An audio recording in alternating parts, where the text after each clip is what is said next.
তাদের যে পুরনো এজেন্ডা, যে রাজাকারদেরকে হিরো হিসেবে জাতির সামনে উত্থাপিত করার এজেন্ডা এবং ৭১কে এক ধরনের ইলিজিটিমেট করা বা ভিলিফাই করার যে প্রচেষ্টা, এই প্রচেষ্টায় তারা হচ্ছে যে আবারও অবতীর্ণ হয়েছে। আমরা বলতে চাই এই যে এই ঢাকা বিশ্ববিদ্যালয়ের মাটি, এটা হচ্ছে লাখো শহীদের রক্তস্নাত মাটি।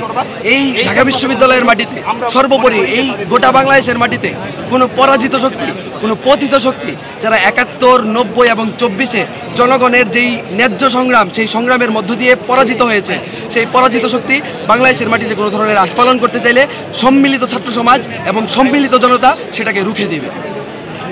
আচ্ছা, আপনারা যে অভিযোগ করেছিলেন সেই অভিযোগের প্রেক্ষিতে তারা কোনো পাল্টা কিছু বলেছে কিনা? আমরা প্রথমত আমরা অভিযোগ দায়ের করেছি ঢাকা বিশ্ববিদ্যালয়ের ক্রিয়াশীল প্রশাসনের কাছে। আমরা কোনো ধরনের মব সংগঠিত করতে চাইনি। আমরা আমাদের ন্যায্য যেই অধিকার, আমাদের ন্যায্য যেই চাওয়া, সেটা আমরা জানিয়েছি। আমরা বলেছি যে ঢাকা বিশ্ববিদ্যালয়ের মাটিতে কোনো ঘাতক দালালদের ছবি এখানে প্রদর্শিত হতে পারে না। এটা হাসিনা হোক কিংবা গোলাম আজম হোক, হ্যাঁ, কারোর ছবি এখানে প্রদর্শিত হতে পারে না। যদি হয় তাহলে তাকে ব্যঙ্গাত্মক উপায়ে প্রদর্শিত করতে হবে।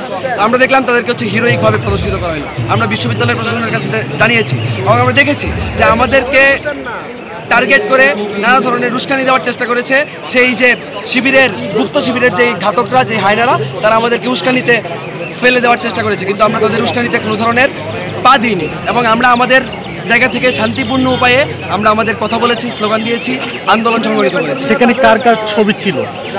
সেখানে হচ্ছে গোলাম আজম, নিজামী, কাদের মোল্লা সহ স্বীকৃত যুদ্ধাপরাধী যারা, তাদের ছবি ছিল এবং তাদেরকে এই বাংলার মানুষ শুধুমাত্র ঘৃণায় স্মরণ করতে চায়, শুধুমাত্র ঘৃণায় স্মরণ করতে চায়। তাদেরকে এইখানে হচ্ছে যেভাবে হিরোইকভাবে উপস্থাপন করা হলো সেটার ঘোরতর বিরোধী আমরা, এবং তারা এই জাতির সঙ্গে, এই বাংলাদেশের যেই লড়াইয়ের পরম্পরা, সেই পরম্পরার সঙ্গে বিশ্বাসঘাতকতা করে।